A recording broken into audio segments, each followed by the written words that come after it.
Viewers, આજે 15મી August છે અને ઇન્ડિપેન્ડન્સ ડે માટે હું આજે અલગ અલગ 3 રીતના રાઈસ બનાવવાની છું।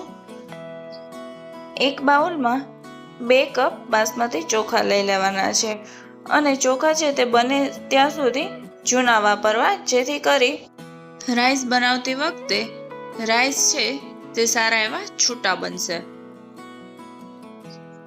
હવે તમે વિડીયોમાં જોઈ શકો છો તેમ હાથેથી સારી રીતે ચોખાને ધોઈ લેવાના છે અને તેનું બધું પાણી કાઢી લેવાનું છે અને ફરી પાછું બીજું પાણી એડ કરી અડધી કલાક પલાળવા રાખી દેશું। હવે એક તપેલીમાં પાણી ગરમ થાય ત્યાર પછી તેમાં પલાળેલા ચોખા નાખી દેવાના છે અને મીઠું એડ કરી મિક્સ કરી બાફી લેશું। લગભગ આ ચોખા બફાતા 20 થી 25 મિનિટ જેટલો સમય લાગે છે। હવે તમે જોઈ શકો છો કે ચોખા છે તે બફાઈ ગયા છે અને એક ચાળણીમાં કાઢી પાણી નિતારી લેવાનું છે। હવે સૌથી પહેલા ડ્રાય ફ્રૂટ પીસ પુલાવ બનાવવાના છે, તો તેના માટે શું જોશે તે જોઈ લઈએ। કિસમિસ, બટેટાની ચિપ્સ છે તેને તેલમાં તળી લેવાની છે। ત્યાર પછી કાજુ, લાલ મરચાં, ગાજર, તજલવિંગ, રેડ કેપ્સિકમ, લીલા વટાણા અને યલો કેપ્સિકમ। હવે પીસ પુલાવ બનાવી લેશું, તો તેના માટે એક કઢાઈમાં એક મોટી ચમચી ઘી લઈ ઘી ગરમ થાય ત્યાર પછી અડધી ચમચી જીરું અને તજલવિંગ એડ કરી બ્રાઉન થાય ત્યાર પછી લીલા વટાણા અને ગાજર એડ કરી દેવાના છે। અહીં મેં લીલા વટાણા અને ગાજર છે તે કાચા લીધેલા છે, સાતડીને જ ચડવા દેવાના છે। ત્યાર પછી 50 ગ્રામ કાજુ લીધેલા છે, તે બ્રાઉન થાય ત્યાં સુધી તેને સાતડી લેવાનું છે। કાજુ સતળાઈ જાય ત્યાર પછી કિસમિસ એડ કરી દેવાની છે અને 1 મિનિટ સુધી સાતળી લેવાનું છે। હવે તમે જોઈ શકો છો બધું જ સતળાઈ ગયું છે। ત્યાર પછી તીખા લાલ મરચાં એડ કરી દેવાના છે। જો તમે મોળું ખાતા હોય તો તમે મોળા પણ એડ કરી શકો છો। ત્યાર પછી રેડ કેપ્સિકમ અને યલો કેપ્સિકમ એડ કરી મિક્સ કરી લેવાનું છે। ત્યાર પછી તળેલી બટેટાની ચિપ્સ એડ કરી દેવાની છે અને મિક્સ કરી લેવાનું છે। જો તમે આ રીતે બધું જ પહેલેથી સમારીને તૈયાર રાખ્યું હશે તો પુલાવ છે તે ફટાફટ તૈયાર થઈ જાય છે। ત્યારબાદ પ્લેન રાઈસ એડ કરી સારી રીતે મિક્સ કરી લેવાનું છે। હવે તમે જોઈ શકો છો ડ્રાય ફ્રૂટ પીસ પુલાવ તૈયાર છે, તેને એક બાઉલમાં કાઢી લેવાના છે। પાલક પનીર પુલાવ બનાવશું, તો તેના માટે બ્લાન્ચ કરેલી પાલક, પનીર, કોથમીર, ફુદીનો અને આદુ મરચાં લીધેલા છે। પાલક પનીર પુલાવ માટે પ્રિપરેશન કરવી જરૂરી છે। સૌથી પહેલાં બ્લાન્ચ કરેલી પાલકને મિક્સર જારમાં લઈ થોડું પાણી એડ કરી તેની સ્મૂથ પેસ્ટ બનાવી લેવાની છે। તેને એક બાઉલમાં કાઢી લેશું। ત્યારબાદ કાજુની પેસ્ટ તૈયાર કરવાની છે, તો તેના માટે મેં અહીં કાજુ ટુકડા લીધેલા છે, થાય એટલું પાણી એડ કરી અને તેની પેસ્ટ કરી લેવાની છે। તમે વિડીયોમાં જોઈ શકો છો તેમ કાજુની સ્મૂથ પેસ્ટ કરી બાઉલમાં કાઢી લેવાની છે। ત્યાર પછી આદુ, લસણ અને મરચાંની પણ એ જ રીતે પેસ્ટ કરી લેવાની છે।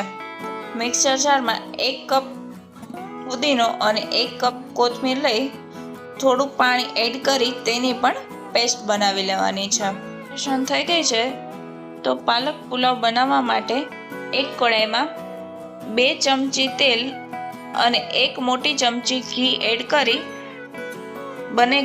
ઘી તેલ ગરમ થાય ત્યાર પછી અડધો બાદિયાનો ટુકડો, 2 નાના ટુકડા તજના, 2 લવિંગ, 1 નાની એલચી, તમારી પાસે જો મોટી એલચી હોય તો તે પણ એડ કરી શકો છો, 2 ચમચી બારીક સમારેલી ડુંગળી એડ કરી દેવાની છે અને તે બ્રાઉન થાય ત્યાં સુધી સાતળી લેવાની છે।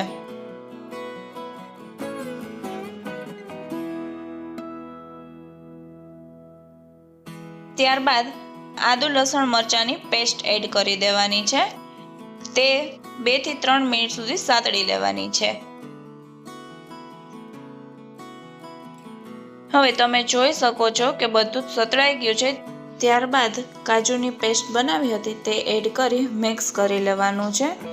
અને આ પેસ્ટને બહુ ઝાઝી વાર સુધી મિક્સ નથી કરવાની, નહીતર લમ્પ્સ પડવા લાગશે. ત્યારબાદ બ્લાન્ચ કરેલી પાલકની પ્યુરી એડ કરી દેવાની છે અને મિક્સ કરી લેવાનું છે. જ્યાં સુધી તેલ છૂટું પડતું ના બતાય ત્યાં સુધી સાતળી લેવાનું છે. હવે તમે જોઈ શકો છો તેલ છૂટું પડતું દેખાય છે. ત્યાર પછી ફુદીનો અને કોથમીરની પેસ્ટ બનાવી હતી તે એડ કરી દેવાની છે. બધું સારી રીતે મિક્સ થઈ જાય ત્યારબાદ કસૂરી મેથી, 1 ચમચી કિચન કિંગ, સ્વાદ અનુસાર મીઠું એડ કરી મિક્સ કરી લેશું. મીઠું છે તે જોઈને એડ કરવું, કેમ કે આપણે જે રાઈસ બનાવ્યા છે તેમાં પણ મીઠું એડ કરેલું છે એટલા માટે. ત્યારબાદ ડીપ ફ્રાય કરેલું પનીર લીધેલું છે, તેને 15 થી 20 મિનિટ પાણીમાં પલાળીને રાખેલું હતું તે એડ કરી દેવાનું છે અને મિક્સ કરી લેવાનું છે. હવે બધું જ સારી રીતે મિક્સ થઈ ગયું છે. ત્યારબાદ ચીઝ ગ્રેટ કરીને એડ કરી દેવાનું છે. ચીઝ નાખવું તે ઓપ્શનલ છે. જો તમારી પાસે હોય તો તમે નાખી શકો છો અને ના હોય તો પણ ચાલે. બાદ બધું જ સરખું મિક્સ કરી તેને 2 થી 3 મિનિટ માટે રહેવા દેશું અને ત્યાર પછી પ્લેન રાઈસ એડ કરી દેવાના છે. હળવા હાથે બધું જ મિક્સ કરી લેવાનું છે, જેથી કરી પનીરના ટુકડા નાખ્યા છે તે ભૂકો ના થઈ જાય. જોઈ શકો છો પનીર પાલક પુલાવ તૈયાર છે. તેને એક બાઉલમાં કાઢી લેશું. હવે વેજીટેબલ બિરયાની બનાવવાની છે, તો તેના માટે એક તપેલીમાં પાણી ગરમ કરી લેવાનું છે. 100 ગ્રામ ફ્લાવર, 50 ગ્રામ ગાજર, 50 ગ્રામ ફણસી, 50 ગ્રામ લીલા વટાણા અને થોડી હળદર એડ કરી બધું મિક્સ કરી લેવાનું છે. વેજીટેબલ્સ લગભગ 20 થી 25 મિનિટ સુધીમાં બફાઈ જાય છે. હવે તમે જોઈ શકો છો વેજીટેબલ્સ સારું એવું બફાઈ ગયું છે. તેને એક ચાળણીમાં કાઢી પાણી નિતારી લેવાનું છે. હવે એક પેન લઈ તેમાં 1 મોટી ચમચી બટર એડ કરી દેશું. બટર ગરમ થાય ત્યાર પછી તેમાં 2 નાના ટુકડા તજ, 3 થી 4 લવિંગ, 1 નાની એલચી, 10 થી 12 આખા મરી, અડધો ટુકડો બાદિયાનો એડ કરી બ્રાઉન થાય ત્યાં સુધી સાતળી લેશું.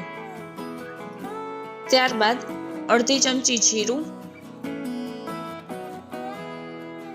1 સૂકું લાલ મરચું અને અડધી ચમચી હિંગ એડ કરી સાતળી લેશું.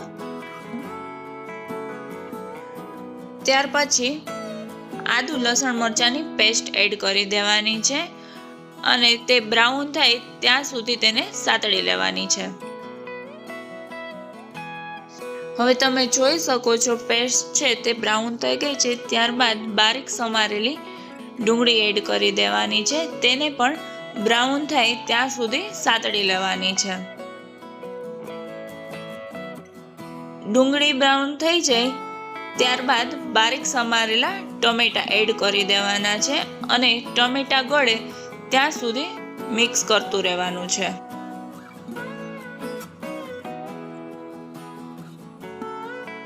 હવે તમે જોઈ શકો છો કે ટમેટા છે તે ગળી ગયા છે. ત્યારબાદ આપણે જે વેજીટેબલ્સ બોઇલ કર્યા હતા તે એડ કરી દેવાના છે અને સારી રીતે મિક્સ કરી લેવાનું છે.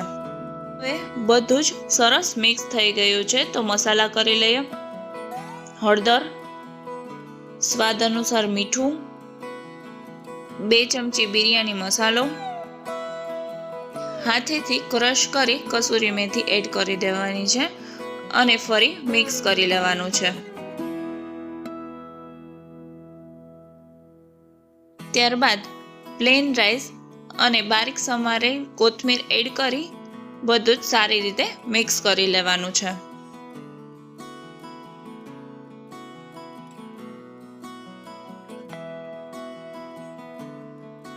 હવે તમે જોઈ શકો છો વેજીટેબલ બિરયાની તૈયાર છે. તેને એક બાઉલમાં કાઢી લેવાની છે.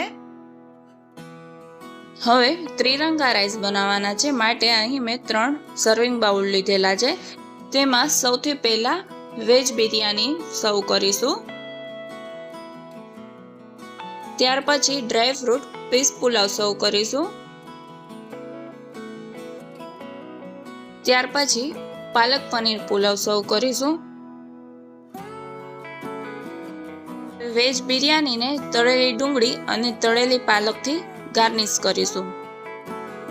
બિરયાનીમાં તળેલી ડુંગળી લેવી જરૂરી છે, તેનાથી તેનો સારો એવો ટેસ્ટ આવે છે. ત્યાર પછી પીસ પુલાવને કોથમીર અને લીંબુની સ્લાઇસથી ગાર્નિશ કરીશું. ત્યાર પછી પાલક પનીર પુલાવને બારીક સમારેલા ટમેટાથી ગાર્નિશ કરીશું. રાઈસ તૈયાર છે, તેને તમે મિક્સ કરીને પણ ખાઈ શકો છો. તો આ રેસીપી આજે જ તમારા ઘરે બનાવો અને કમેન્ટ બોક્સમાં જણાવો. જો તમને મારો વિડીયો ગમ્યો હોય તો લાઈક, શેર અને સબસ્ક્રાઈબ કરવાનું ના ભૂલતા. ફરી પાછા એક નવી રેસીપી સાથે મળીશું.